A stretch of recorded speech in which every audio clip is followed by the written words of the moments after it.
Ha ha ha. What shall we be discussing today? Presented by Prize Picks. Get $50 instantly when you play your first $5 and you use the promo code. Welcome to Light Years. Tommy, the GOAT. Like, I don't even know what else to say, man. I'm gonna start monologuing this right now. It's February 27th. This is a famous day in Steph Curry lore. He scored 54 in Madison Square Garden on February 27th in 2013. Really kind of his welcoming out party to the NBA that he's a star. We all remembered him from college, but that was the moment where it was like, oh shit, this is an all-star. This is a dude. And then we're going to talk about this one later, but 2016, the double bang game, in my opinion, the greatest regular season game in NBA history. We can get into that a little later, but Steph, iconic performance. And what do you end up with tonight? 56? Yep. And this is like at best his third best performance on a February 27th, which is fucking insane. But it was a vintage Steph Curry game. One we have not seen at this level all year. I think our guy Bill Simmons was the only one to really point out, we haven't got those Steph games this year. He's been good, but we haven't got those Steph games. Well, Bill, here's your fucking Steph game. I feel like I need a cigarette, man. Holy shit. That was unbelievable. And we've been talking all year about, I've heard a lot of chatter about, maybe he's not the same guy, maybe this, maybe that. No, just get him some goddamn help. Like, just get the guy some help. And there are very few athletes, let alone basketball players. There are very few athletes who can put on a performance like that and make you feel what he just made everybody watching that game feel on TV, in the arena. Like, there were MVP chants in Orlando, and there's a lot of Warriors fans there. But at the same time, I would think some of those MVP chants are coming from Magic fans. Dude, it's like he's not the only good player in the NBA, to be clear. It's a league of phenomenal players, and obviously we're biased as Warriors guys, but just nobody does it with the flair that Steph does. My general feeling is like, I'm aware he's 36. I'm aware he's going to turn 37 in a couple weeks. And while I do think he can extend his prime to 40 like LeBron and be a guy who's he is a complete anomaly. It's not like I think he could be he is an anomaly, right? I am aware that we're probably going to see less of these than we've seen in the past. So I just want to appreciate all of them, because I just don't think anyone makes basketball feel as imaginative, special, and just drop everything you're doing, want to text everyone on your phone, like, are you watching? Turn on right now. Do that sort of thing. It's another level. It really is incomparable, like the ultimate showman. The Warriors could be great after he retires. They can have another title dynasty. None of them will make you feel what you feel when Steph is on a heater. I mean, I was texting everybody. I was calling as many people as I could, people that care about basketball. And there's no way to describe it. I've never, before or since, I've never seen anything that makes me feel the way I feel when he's on a heater. There was 5, 6, 7 shots in the second half of that game where I'm just he shoots it. I'm like, no way. And of course it starts with the half quarter, but he was hot in the first half anyway, but it starts with the half quarter to end the half. And then it just got crazier and crazier and crazier. And like you said, there probably are going to be less frequent of these. We only have so many left. But, now he's, what was that, his 9th, 50-point game past the age of 30, most all time. Unequivocally one of the best players ever. We already know that. But we're witnessing something that we're probably never going to witness on our team for the rest of our entire lives. And even if the Warriors end up with another superstar, a guy who can be the best player on a title team, and I really do think they will. I think it's a committed organization. Whether it happens right after Steph or there's some years in the abyss, we'll see. That sort of thing. They're simply never going to do it the way he does it. You know what I'm saying? The Thunder are awesome. Shea is super talented. I think he's going to win the MVP this year. He doesn't like, I'm sorry. He's like very talented, very much a winner. He's just not going to make you feel the same thing Steph does when he does it. It's like, oh, you see that neck snap? You see the way you see the way he just, he got that guy in his hip and got that extra and one. Like, it's not the same. And like, I'm being kind of facetious about it, but like, you can say it about any player in the league, really. You can say about Giannis. Giannis is a fucking machine, and it's impressive to watch. They just don't evoke the feelings someone like Steph does when they do it, because he shouldn't do it. He's too small. He's not slow. He's not fast enough. Not athletic enough. Like, a guy who's built like him should not be a Mount Rushmore player. They just shouldn't. And he just is, because he hits shots that no one else can hit at the level he does. What was the Kobe tweet? It was the Curry riddle. It was, he's taking the shots you want him to take, but he's making them. And that's essentially what it is. Like, those are shots that you tell your team to give up, but it doesn't matter because he makes them like nobody else ever has. And we got the graphic up on the screen. 9 50-point games after the age of 30. He now also has 45 anytime you're games. beating Wilt in a statistical stat, like, that's all you need to say. It's like, oh, he's doing something at a higher level statistically than a Wilt. Like, there's just no one else who could say that about any stat in NBA. Yeah. Yeah. And it's now 45 games with over 9 threes. The broadcast flashed the graphic. The next closest is 14. I think the closest after that is 12. He has more than like the next 4 guys combined on the list. And post Jordan, I mean, it's maybe Kobe who could make you feel like this with the performance. And like, that's not taking anything away from like LeBron's greatness or whatever, but you don't feel like this watching a LeBron game. That you can't compare it. It's different. It's different. Yeah, his peak games were like physically impressive with like the blocks and the ability to assert himself. It's like Draymond on steroids with like, someone's gonna Carl for that. Yeah. Exactly. But like, you know what I'm saying? Like, it's impressive, but it doesn't like evoke the imagination. I don't watch LeBron chase someone down and just like, how did he do that? I was like, I expect him to do that because he's the biggest freak of all time. And that's unfair to him, to be fair, but we're not going down that path. Sorry. Yeah. Yeah, man. I mean, and you know what was special about it tonight is it felt every bit like an L in the first half for the most part. They go on the road. They don't really look like they have it. They're facing a team who kind of on paper looks like a bad matchup for them, where they're super athletic and big, and Jimmy looks human and they look small and all the things you would think. And in my head, I'm just like, all right, I don't really care if they lose this one. I care about if they lose 3 of the next 5 type of thing. Like, my head was already in that space. And then, Steph happened. Yeah. I mean, I was getting my fits on at halftime. I'm like, okay, just get it to 8 with 6 minutes left. And then, they got it to what? I think the game was basically tied halfway through the third quarter. And Steph shot that first 3 in the third and it rimmed in. I was like, okay, we got something here. And then the avalanche started. And I don't know, man. Like, I don't really have any more words to describe Steph because it's crazy. We'll never see anything like it again. And it's really special that we get to witness this on our team, because most fan bases in any sport will never get anything like this. Yeah, it's just a different thing. Like, I'm throwing up. Bill Simmons tweeted, "First crazy Steph game of the season. The Warriors are back." Simple tweet. Obviously, Bill's the biggest like pundit in all of sports, and specifically the NBA. But it does feel that way because they've felt back since they got Jimmy. Like, they're just rolling. They're playing Warriors basketball. We all know what it looks like. The ball's moving, the ball's popping, they're defending, everyone's on a string on both ends. Tonight was the first game where you're like, okay, it's cool, but like, it looks like they're going to lose. And that's where the, like, break Steph out of the glass type of thing comes. And I think his point is right. They truly feel like the Warriors again. Like, the month of February since they've got Jimmy, we'll see where this goes. I'm pretty optimistic, to be honest with you.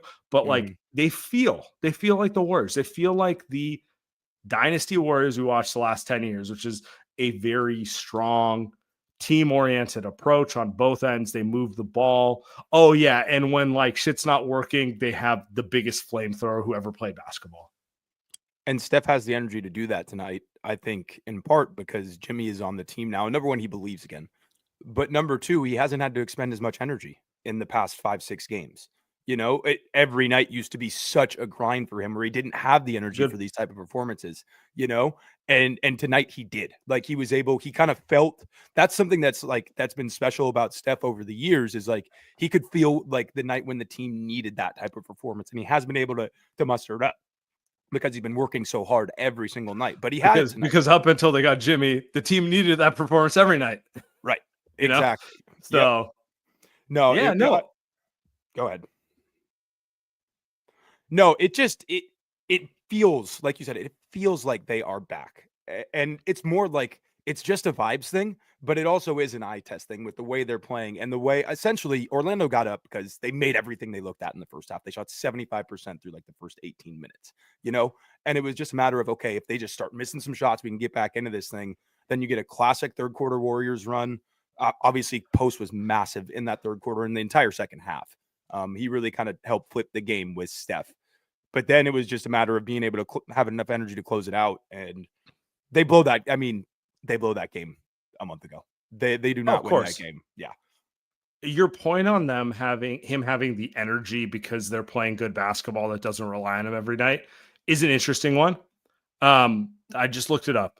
Since the All-Star break, he has played 30 minutes and 45 seconds against Sacramento. That was the closest game, and it wasn't a close game. They blew him out. 28 and a half minutes against Dallas and 23 and a half minutes against Charlotte. That's 3 games he hasn't gone over 31 minutes and 2 in which he's like really not played in the fourth quarter. So yeah, like sometimes it's that simple. You put a more competent team that doesn't rely on him to be Superman every night. He could be Superman when you need him, you know?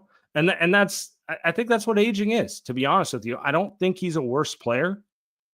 Yeah, in the sense of if it's a one game situation, I think he can do what he did 10 years ago. He can do what he did 5 years ago. I think the season's long and you don't want to wear him down, which is like always the issue with aging, right? And they now have a team that's playing good enough basketball that he can pick his spots a little more. Absolutely. I think that's the biggest thing.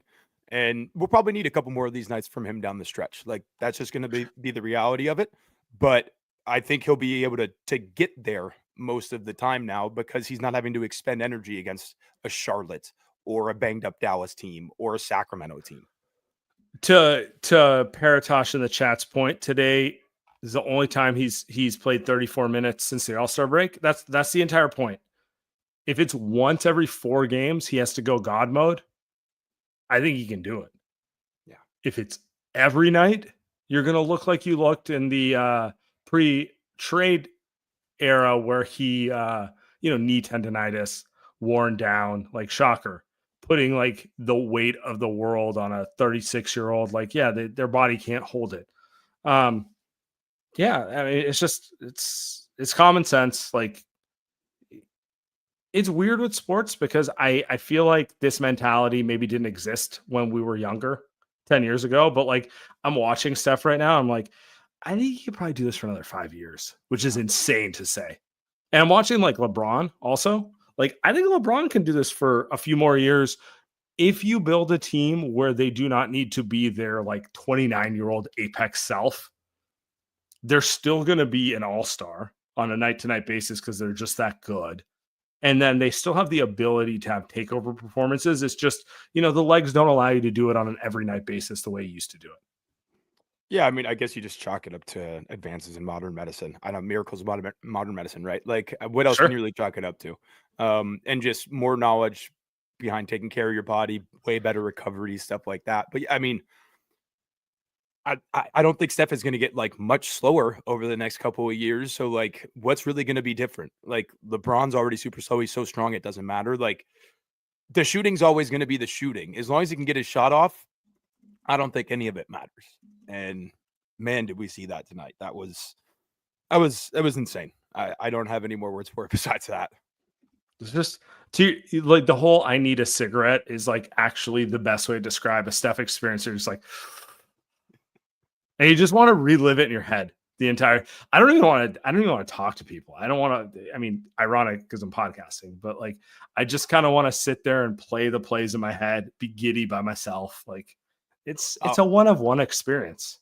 I'm going on YouTube as soon as we're done here, and I'm rewatching the highlights. Don't kid yourself. Like I'm pulling them up immediately, and I'm probably gonna have to throw the OKC game in there as well.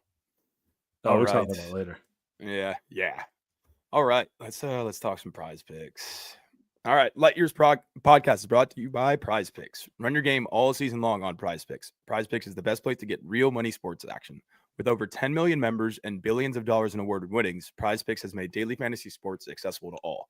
You just pick more or less on at least 2 players for a shot to win up to 1,000 times your cash. I think we'll be taking the more on a lot of Steph games down the stretch here. Prize Picks is the best way to win real money this basketball season. Which players are going off, which ones aren't. Make your picks in less than 60 seconds and turn your sports opinions into real money all season long on Prize Picks.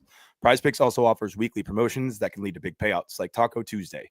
Each Tuesday, Prize Picks discounts select player projections up to 25% to provide even more value for your lineups. So download the app today and use code LETYOURS to get $50 instantly after you play your first $5. That's $50 instantly when you play your first $5. Prize Picks, run your game. Guys, I'm here to talk about underwear. Let's be real, men, we kind of skimp on this sort of stuff. Like traditionally, it's like I'm trying to buy underwear the cheapest way possible. But the reality is, nothing really puts me in a good mood like a comfortable pair of underwear. It's the reality. Nothing is worse than when it's like tight, wedgy. Nothing makes you feel more confident than when it fits right. You're walking around, you feel comfortable. Like it's funny when you're young, you probably spend money on like an expensive or like expensive to you like a shirt, but like go cheap on underwear. When the reality is you get older, I would advise going the complete opposite way. Spend money on your underwear, your socks, find the cheap version of the shirt that you want. You're going to feel a lot better that way. And so that's what I'm here saying. Skims, arguably the best purchase I've ever made, period. You know, the underwear hits that perfect, like I'm a boxer brief guy. It hits that perfect cross section of snugness, but flexibility. Hard to find that. Hard to find. Like, you know what it's like? You get those boxer briefs, they're a little rigid. You don't want that. But then you get those boxers that are a little too loose. That also sucks. You're trying to hit that perfect cross section between the two that offers you what you want, but helps you feel free, give you all those feelings. So, guys, I'm telling you, Skims, worth it. I would pay 3x their cost for any pair, guys. Honestly, well worth it. Shop Skims Men's at skims.com and Skims stores. Let them know we sent you. If you go online, you order, select podcasts in the survey, and make sure to select Light Years. Skims, the unofficial and official underwear partner of the NBA, WNBA, USA Basketball, Steph Curry, maybe even Quinten Post. We got Quinten Post real quick. Oh, we have to. We absolutely have to. I mean, I thought he was like fun in like a cute story way when he first started playing. Like he's a 55th pick. He hit a couple shots. I'm like, hey, yeah, Quinten Post, I'm in, you know. But like back in my head was like, I'm not into it. I think he might be a real player. I honestly don't have many doubts that he's a real player. Like, and it's like the shooting's really nice. Like they need the spacing, they need the shooting, but it's his ability to like pass out of the short roll. He's a great screen setter. Some of the stuff he was doing defensively tonight, he locked up Paulo on an island lane. He did like the Draymond where a ball handler is coming down the lane free, fakes at him, backs up, tips the lob pass. Like he's doing all those little things. And you can tell, number one, he really wants to be good and like do well, but he picks things up quickly. Like these aren't necessarily things that he had like I think he had all the passing and the short roll stuff. You could see that on the college tape, but the defensive stuff, you can tell like Jimmy's in his ear, Dre's in his ear, and they're trying to teach him these things and he's picking them up quickly. And then the last part, like he talks shit and it's like really fun. Like he's celebrating his threes. He's talking shit to the other team. He got thrown out against the Hornets the other night. He's got some fire to him and he obviously has some skill and some know-how. And I mean, what a great find by Mike in the front office. 52nd pick. I'm all right. Let me ask you this: over under, will he be better than most fates? I mean, no offense to the legend, but I don't think there's really a question. Number one, he's just so much bigger. He's so much bigger than Mo. Mo's what 6'9", 6'10", probably. Legit 6'10". We'll Yeah, give legit. Mo has like pretty good measurables, but yes, he's not 7-footer. Yeah, I think Post is a legit 6'1". Like every time I see him out there, I'm like, damn, that's a big dude. I think he was bigger than Goga tonight, just like eye test, you know. And I think he's way more solid defensively. Mo, as fun as he wasn't going to play any defense. I think Post is obviously going to be more of a drop big. Like he's never going to be out at the level switching screens. He's going to have matchups where he gets exposed. But some of the stuff he was doing around the rim tonight, walling up, going vertical, tipping passes, guarding Paulo on an island, like that's pretty special stuff. And I don't think he's going to get any worse. You know, teams will figure out what his flaws are, and that always happens in the NBA. But I would be very surprised if he's not more impactful than Mo was. You know, you're betting he has a better career than the 2015 NBA champion Maurice Spates. Maybe I'm over my skis, but I think so. Okay, I'm into it. So I wanted them to get a veteran stretch big. I'm not gonna lie, like it just made sense. You know, he's a rookie. He is an older rookie, but it's like kind of an extended run, and he's not shy shooting the ball, and they're encouraging him to do it too. To your point, like he seems to be a fast learner and he seems bought in and he's going to do everything. To me, it's really the shooting with him. Like, is it real? Is he really going to be a high volume 40% shooter? And I know he's not guarded like Steph Curry, and no big will ever be guarded the way Steph is. It doesn't need to be. He just needs to be a guy who like is a release valve. Is he going to stick that shot? Is he going to stick the shot enough that they want to keep their man on him 24/7 to open up the lane for someone like Jimmy? It seems, I mean, it seems like it, man. Like just the confidence that he shoots with, and you feel like if this wasn't real, the bottom would have fallen out by now. You know what I mean? Like he shot it Yeah. 44% from three in college, I believe. And the volume that he's getting him up at, you feel like it's not like he's taking one or two a game. Like when Guy was shooting him, it's like one or two a game. He's making 2 or 2. Post is getting 4, 5, 6 up a game, and it's usually 2 of 5 at worst. Like he'll have some bad nights, and he has had bad nights. But number one, he's not scared the next time he comes out on the floor. Like he still lets it fly. And number two, he usually bounces back with a good shooting game. Yeah, I mean, just looking at it, he is putting up 9.5 threes per 36 minutes. That's like Klay Thompson territory. Yeah. Not saying he's a shooter like Klay because he's not, but that's like to your point. Like Guy would get 1 up a game, 2 up a game, and you're like, yeah, like he's putting him up anytime he's open with no hesitation. That's really what it comes down to me. Like, are you willing to let it fly at any time, or are you kind of like shy about it? I mean, we keep saying we have Vooch at home. Do we have Lowry at home? Did we not need to trade for Lowry Markkinen? I don't want to go that far, but like No, I'm he's kidding. he's fun, man. He's Yeah. and they need him because they don't have shooting. Like realistic, like Steph is a god and he makes up for a lot of their shooting issues, but like their starting lineup is pretty like shooting devoid in general. So the more they Where can do you, throw him out there, the better, you know? yeah, where do you think they go from here with the starting lineup? Do you think it's still going to be matchup dependent? Because obviously they start with Post in the second half. It looks really good. It lets Draymond play the 4 defensively, and I think that was big. They wanted to get Draymond on Paulo. I think that's part of the reason they did it. I still feel like it'll be a mix and match thing, but I do feel like I just Post just think made there's so few teams that they need to do that. And this is one of them. This is yeah. like Orlando is huge and they can't shoot. So it makes all the sense in the world. But like, let's look at the schedule. Who do they have on Saturday? Philly? Philly. I mean, is Embiid playing? No. I don't think so. No, he's not. So not really needed. Then you have Charlotte. You know the I answer. guess. I mean, it I doesn't. mean, It you doesn't don't even matter. really worry about that, given where they Yeah. are. Then you Yeah. have the Knicks. Is Karl Anthony Towns really a concern? Not. I mean, Like, not as a rim defender. No. no, like you want Draymond on him, you don't want Post on him.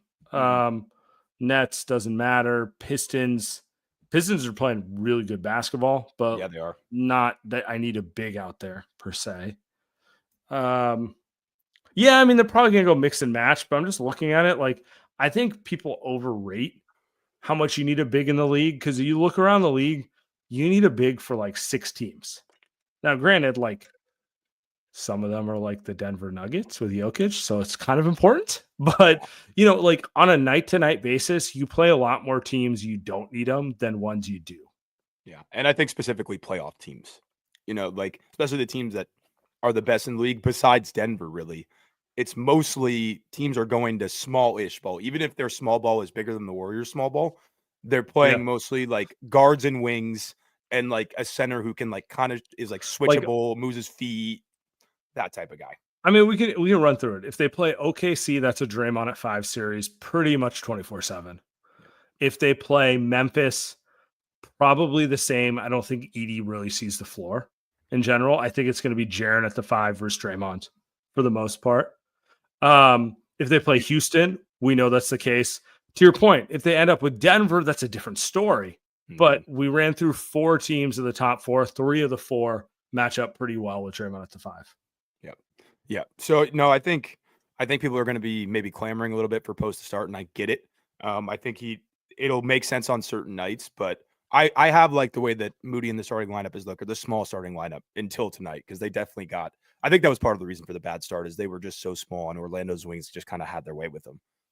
Yeah.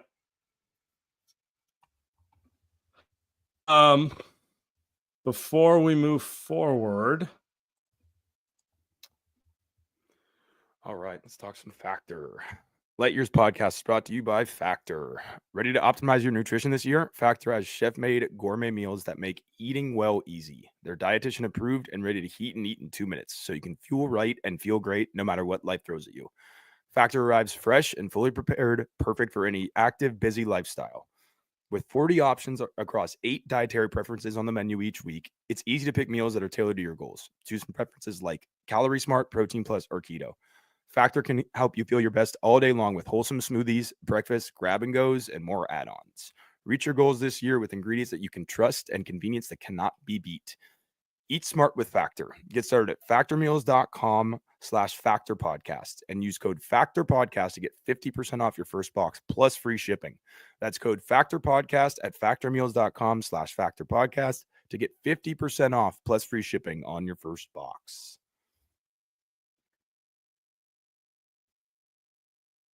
Muted. chat's asking, and I meant to talk with you about it. What happened with Jimmy today? What happened with Jimmy? Like, I actually think it's a fair topic to discuss because he came in super hot, like willing to prove a point. Tonight was, not a great Jimmy night. So I'll let you take the floor. I have thoughts after you. I've watched a lot of Jimmy over there. I've always been a Jimmy fan since like the Chicago days. So I've watched a lot of Jimmy since Chicago, but I watched a ton of him in Miami because, Heat culture gets a lot of shit, but I do enjoy like the way they play basketball and a lot of that stuff. So I'll preface everything I'm going to say with I have watched probably more Jimmy Butler than almost any other player outside of a Warriors player in the NBA over the past couple of years. Jimmy does this a lot. He has nights where he just does not look to shoot for whatever reason. He's very unselfish, number one. Number two, obviously not the greatest shooter in the world. Sometimes he gets a little bit Draymond-ish with his touch and like doesn't really trust his floater, doesn't really want to go up around bigs. And he'll just have nights where he doesn't really look to shoot or score the ball. And I think the other thing is he plays a very, very physical brand of basketball that requires a lot of energy. And I think that's part of the reason why he's so good in the playoffs, because he can do that every night. But during the regular season, it's 82 games. You're not going to put out that type of effort and like try to draw 12 fouls a game and like bang and bump in the paint every night during the regular season. So these nights are going to happen. This was easily his worst game as the Warrior. We're not going to have nights where he's scoring 3 points. That's not what I'm trying to say. But there are nights where he's not very aggressive looking for his shot. So honestly, just be prepared for it because we're going to get a couple more of these over the rest of the regular season. I don't want to be an apologist for this, but I will say the thing I enjoy about Jimmy is when he doesn't have it offensively, he still impacts the game in other ways. Mm-hmm. So look, he's paid a max contract. unlike other people, I do think that stuff matters. And I do think what a player makes should be a part of the conversation with expectations. And it's not like he plays like a max player when he does this stuff, but he does impact the game in certain ways. Defensively, I thought he was excellent tonight. I think Steph was, the headliner, the second story, whatever you want to call it. Them figuring out how to guard Orlando and just sticking to it and grinding them down was the third most important reason they won. And Jimmy was a big part of that. He's smart. He knows what to do. He forced a bunch of steals. Statistically, he had 2 blocks, no steals. I don't know. Eye test told me he pretty much deflected like 5 possessions total, where it was like him blowing it up ended to a turnover in one way or another, which is really all that matters. Like, I don't care if he gets to credit. And so, yeah, to your point, that's always been the Jimmy conundrum, because teams will be like, you're a max player. I expect a max player performance every night. I'm not expecting, LeBron 3 out of 5 nights and Iguodala 2 out of 5 nights. And like, that's kind of what you get with Jimmy, realistically. Also, he's not LeBron, but like, you know what I'm saying? Like, you get 2 to 3 like max performances, and then you get a couple of those like Iguodala, Draymond, like, ooh, if you're really watching, he's doing stuff, but he's not shooting the ball. He's not impacting the game type of thing. And like, to your point, like, yeah, that's the reality of what he is right now. It's who he's been. They're overpaying. They are. That's the reality. They got him because everyone else was like, I want him at a 30 million price, 35 million, whatever like the number is, right? Like, I think if he didn't want a max, he'd probably be a Heat right now, to be honest with you. And I think the thing that I'll be looking for is, like you said, 3 out of 5 nights he's LeBron or whatever the number is. We've seen him actually. LeBron's a little aggressive, but for sure.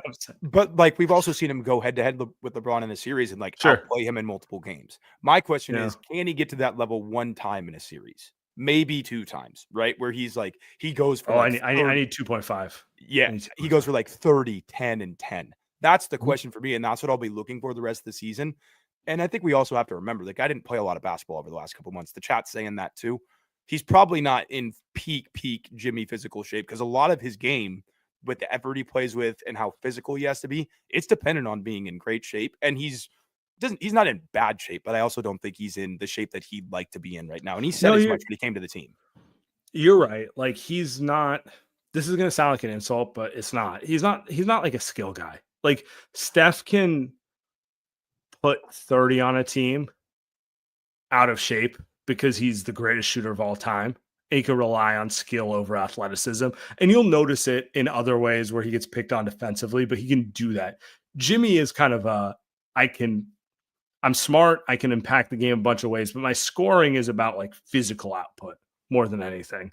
And so, to your point, yeah, if he's like 80% of the way there, you're going to get some games where you're like, man, he just doesn't have that extra burst. He doesn't have that burst that gets him to the line 10 times, because that's a big part of his game. He doesn't have that like little extra burst that gets him separation for those like 5 to 6 mid-range shots he needs, so. And he did it a couple of times in moments that mattered. He got to the line, I think, to start the fourth quarter, end of the third quarter. Sure. Like, he did it a couple times, and you can see it where I'm like, okay, that's the guy we're going to need for the entirety of a game in the playoffs and in big games. But I just don't think he has the conditioning to do it right now. And I don't think he wants to do it every game for the rest of a 82 game regular season, and should he want to, I get it. I get why he doesn't, but you'd like it a little bit more than he does. I just think that's the bargain we made, honestly. Like, I know I was under no false pretense that we were going to get playoff Jimmy every night, like, you're making this bet because he's a super smart player, and even on his bad nights, he does good things. But the reality is, like, half the regular season, you're probably not going to get a max player from him. You're going to get like an Andre Iguodala, like, understated smart guy performance from him. And you're willing to overpay for it because, shocker, like, talent's hard to come by, and sometimes you have to make those concessions. And I think this is the thing that kind of gets missed with the Warriors sometimes, which is they paid nothing for him. They gave up Andrew Wiggins, fine player, but he's a role player. They gave up a pick, which is trending towards like the 19th pick in the draft. Fine. But like, you'll get over it. It's not like the world's biggest thing. And because you didn't pay a lot for him, you didn't get Giannis in his prime. Like you got a really good player whose ceiling is top 10 worthy and who can be a winning player who can help you at every level. But like there are some downsides with him. He is 35 years old. He's not a perfect player. And I say that as someone who will stand with Jimmy to the end because like I believe in everything he does as a player. But like, yeah, man, if you wanted a 28-year-old who didn't have certain question marks around their ability night to night, it's probably going to cost you more than one pick in Wiggins. So, yep. And I think Orlando is a specifically bad matchup for him. A lot of big wings who can slide their feet and be physical with him. Not going to have to see Orlando in the playoffs. They're like, maybe Houston could be a bad matchup for him, but he played very well against Houston. Like there are maybe Memphis, and you could see like some potentially bad matchups down the line, but his level is also going to raise. I do believe that. I think he'll be at a much higher level come playoff time. He'll be in better shape. He'll be like motivated, and I think we'll get that version of Jimmy that we need. Is that going to be enough to win a championship? I don't know. But I don't think the reason we don't win is going to be because Jimmy's not good enough, essentially. Yeah. Yeah. And like part of the Jimmy thing is he has made a lot of the young guys better because I would still say offensively his best trait is playmaking. It's not his scoring ability, although like that's what makes like him having random playoff outbursts amazing because I always think of him more as like a, 18 point triple double guy than like I'm going for 50 type of guy in general. But, it is what it is. I still think he played a good game. It's just like, expectations are what they are. Yeah, I don't think we win that game without him because of the open shots that he still created for other guys, despite his own bad shooting performance, right? Like he still got Moses pods, like everybody post good looks. And, to make the direct comparison, like Wiggins just wasn't doing that. And that's just not who Wiggins is. And that's why you go get a guy like Jimmy because he can make everybody else around him better. Wiggins is more likely to have scored 20 points tonight. Yes. But is he making plays? Is Steph going off? Are those things happening? Like, I don't know. Not really. Like, it's worth mentioning Steph didn't score 40 once with this, like, pre-Jimmy lineup. And now you put a playmaker around him, and he looks like he has a little more wiggle, a little more juice. A lot of that's just having someone who sets him up with some easy shots to get him going. And once he gets going, like, I don't care what you do to guard him. It's over. Yep. It's over. So that's reality. Before we move forward, guys, quick body spec announcement. Trying to get back into shape. Number one way to get back into shape is actually know what's going on in your body. And body spec lets you do that with a DEXA scan. So what's a DEXA scan? It's a highly accurate way of knowing your body's composition. More important than standing on a scale, you want to know your body fat percentage, lean, muscle mass, visceral body fat, the things that really let you know, like, am I in shape or am I not? Like, Tommy and I both weigh 250 pounds, but I'm in better shape than him because I'm a little more ripped and Tommy's kind of fat. So, that my point is the scale isn't the most accurate way of measuring what you weigh. Like what matters is like, some people are big boned, some people carry weight differently. And that's where a DEXA scan really helps you and really helps you figure out your fitness journey. So what I really love about body spec is they've made it affordable for everyone. Traditionally, DEXA scans have cost like hundreds of dollars and, the Warriors get them, the 49ers get them, but like average Joe doesn't get them. They've made it accessible for everyone for $45 with the code LightYears45. So go to bodyspec.com, LightYears45, get a DEXA scan. They have mobile vans that will come to you in San Francisco or LA, and obviously all the surrounding areas around those cities. So if you're in the Bay or you're down in Southern California, bodyspec.com, LightYears45, get your scan, start your fitness journey. That Steph game has you feeling different, huh? I don't know. Yeah. Okay. I feel I hurt your feelings a little bit. Yes, you're in better shape than me, brother. I get it. Let me cook a little bit. Let me cook a little bit. I think you could. I thought you could take it. So, did you know today was the day Steph had the double bang game? Of course. I mean, it was all over Twitter. Yeah. One, just insane that he keeps doing this on February 27th. But I want to talk through this one with you. I don't think I've actually talked with you about it specifically. Do you remember where you were during this game? Yeah. I was it was actually when I was living in Denver. I was coaching at the time, and Yeah. we had like just gotten back from a road trip. I think because it was a Sunday, right? Wasn't it a Sunday primetime game? No, Saturday Was it a night Saturday? primetime Was game it a because I was Oh, that an hour late to a dinner reservation because I was okay. not leaving during this Okay, that's game. right. That's right. We were actually God, we were at like team dinner before the game or something like that. And I just remember I was like absolutely nuts the entire time.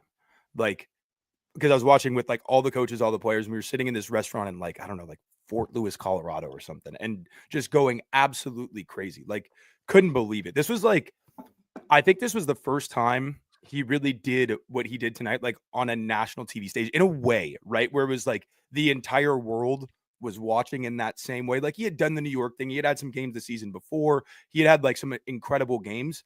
But 2016 is when he started like obviously shooting from 30. He wasn't really doing that the season prior. And this was the And first time where it's like this dude is just going to pull up from 30 no matter what.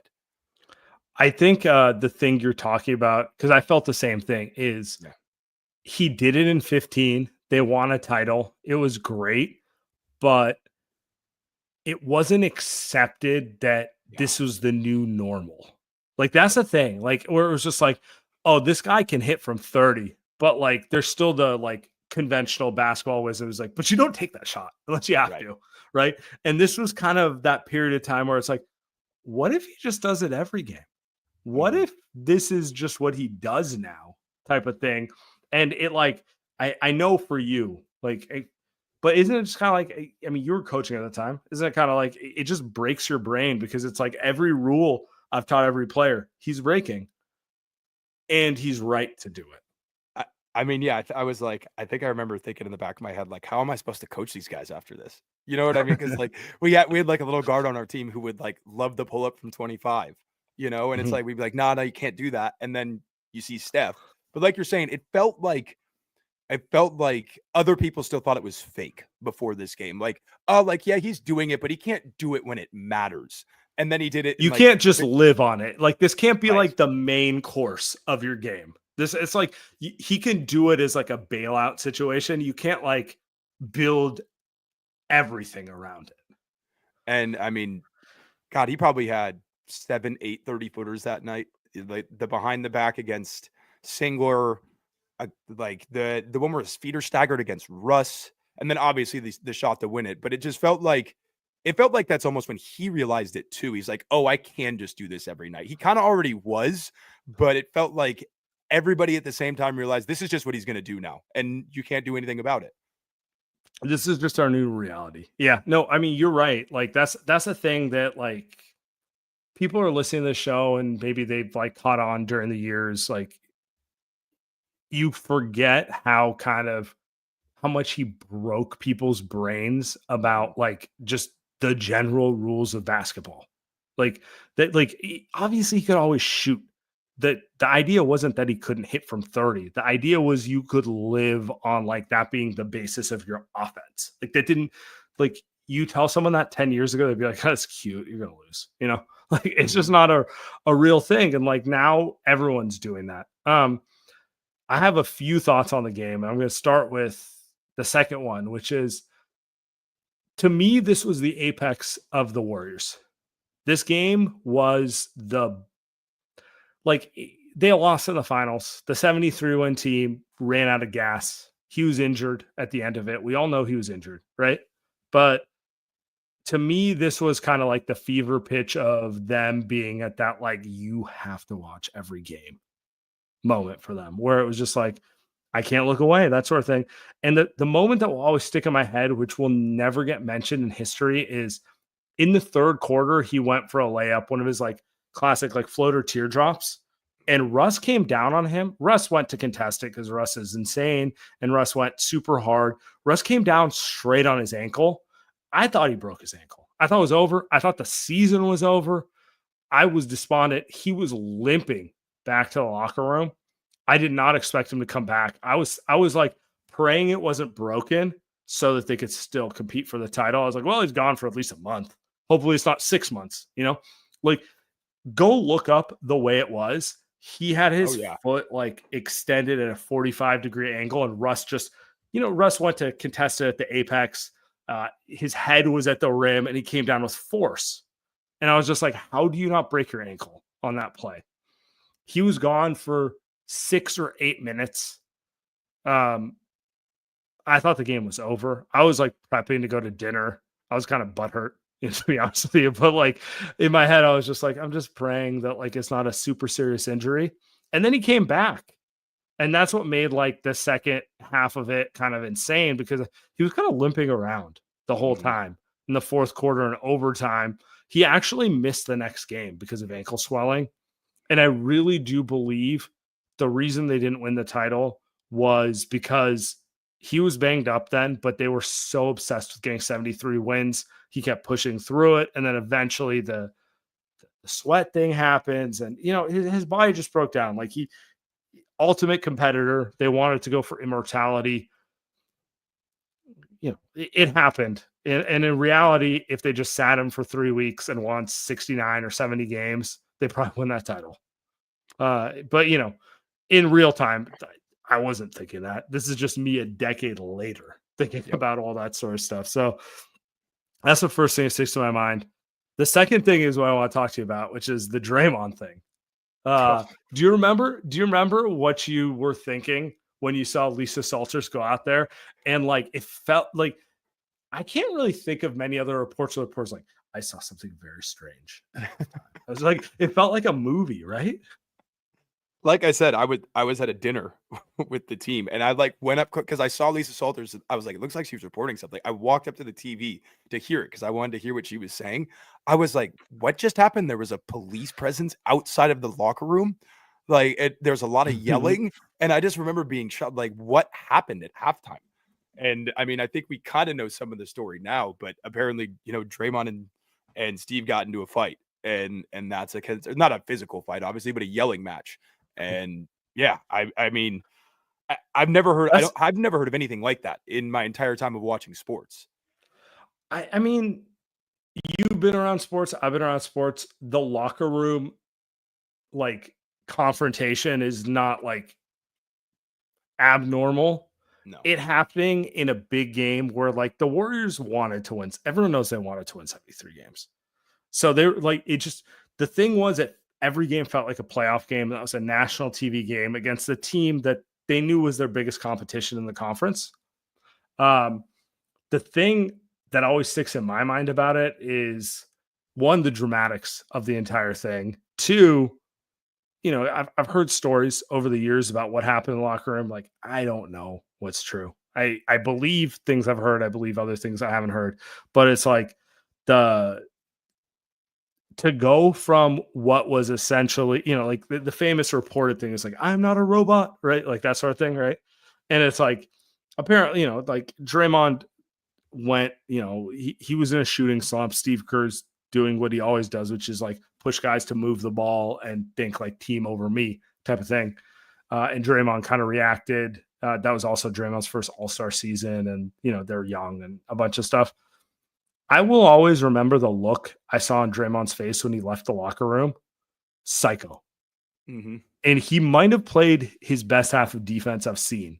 Like, it was such a, like, you're hearing them say something happened in the locker room and he's out to prove a point.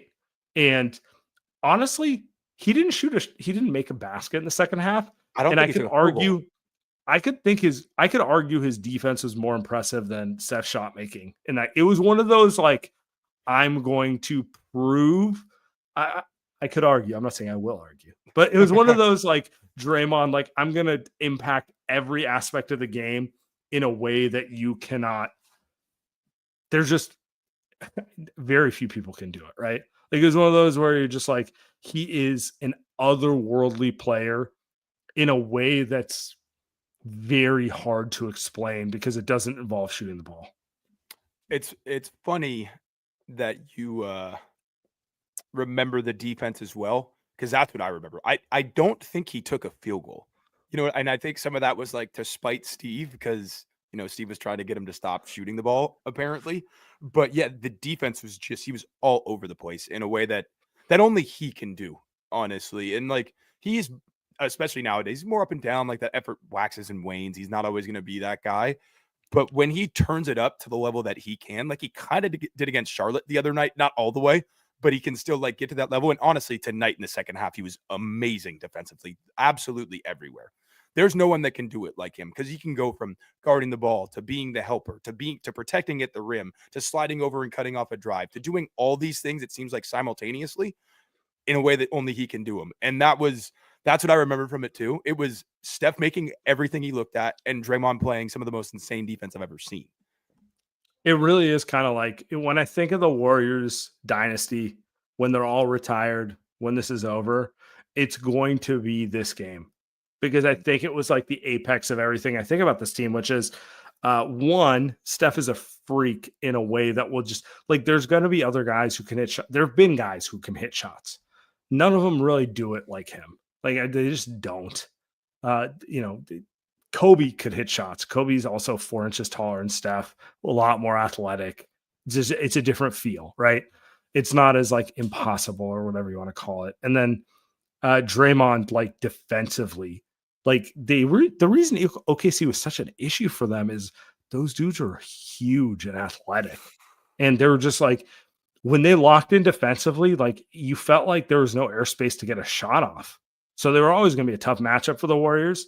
And Draymond's ability to just match it with like IQ, instinct, timing is always amazing to watch. And that's like really what it is. Like, when he's locked in defensively, I always feel like Steph talks about like he's in like a flow state offensively. Mm-hmm.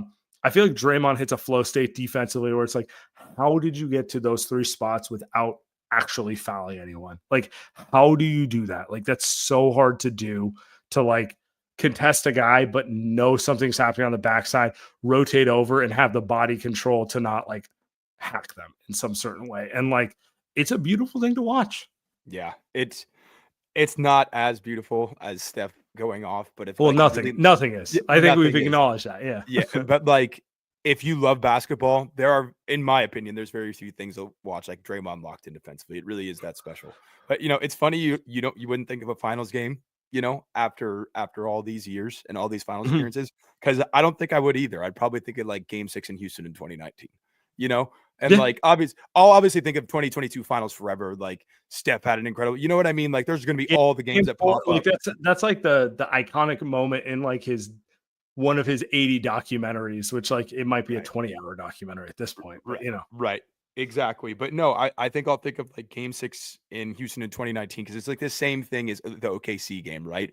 It's like those guys putting up their peak performance in only ways that they can, in the most unique way possible. And you never know when it's going to pop up. But I mean, look, I still go back and watch highlights of the OKC game from time to time, just when I'm like in a bad mood. I'm like, I need a little pick me up. Let me go watch 2016, February 27th. My number one pick me up game will always be the Game 6, the Clay game in OKC.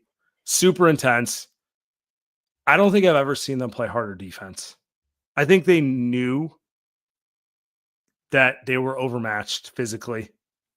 And it was just about like, if we can lock into every detail, I believe that Steph and Clay will eventually find enough shots for us. Like, it's one. I don't think I've ever seen those guys as locked in mentally as I've seen them in that game. It was, that one's my favorite. Actually, I moved out of a place. I lived in like Noe Valley, and my biggest like hindrance of moving out of it was like, I'm gonna lose this DVR record. I did, of course. So I was so mad, because that was just on my like, it was my like go-to when I'm in a bad mood. I'm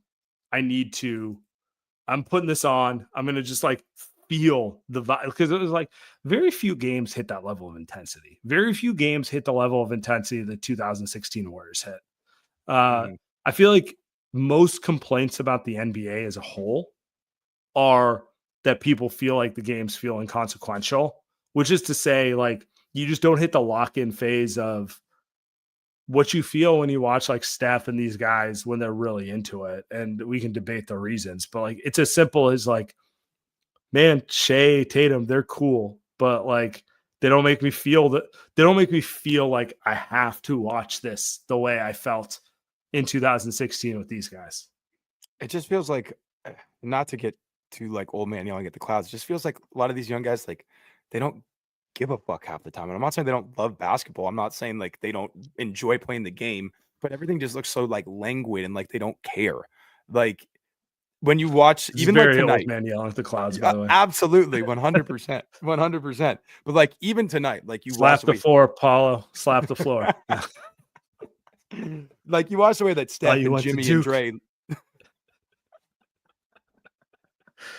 basically, man. Basically, I should be an assistant coach for Duke. No, like you watch the way like those guys locked again tonight, and there nobody does it like them. And part of it's because they have to, because they're always physically overmatched, and maybe that's just what it is. Maybe they just, because they get by on IQ and skill, that's why it looks so much better, because they have to compete at that level. But at the same time, that's always going to be my preference. So I'm just going to be the old man. It's just, I mean, the cynic would agree with you. Like, if I want to be optimistic about it, and I don't even know if I believe this, it's sometimes special is just special, you know? Like, it has nothing to do with the kids. It just has to do with the fact that Steph's special, you know? Like, Tatum's a great player. He's a Hall of Fame. He's going to go to the Hall of Fame. They're probably going to win another title. Maybe not this year, but like, would you bet on Tatum winning another title in his career? I would. Yes. And he's a great player. He's had a great career, but he's not going to make people feel the same thing Steph felt. And nothing wrong with that. It's like it's like competing with Jordan, you know, the whole like, oh, you suck because you're not Michael Jordan. Like, no, he's just a good player. He's just not that guy. Yeah. Yeah. I mean, he can't outmeet Steph. All right. I think that might be the note to end it on. That's what we're ending on. Appreciate everyone. Love you guys. Have a great one. Thanks, everybody.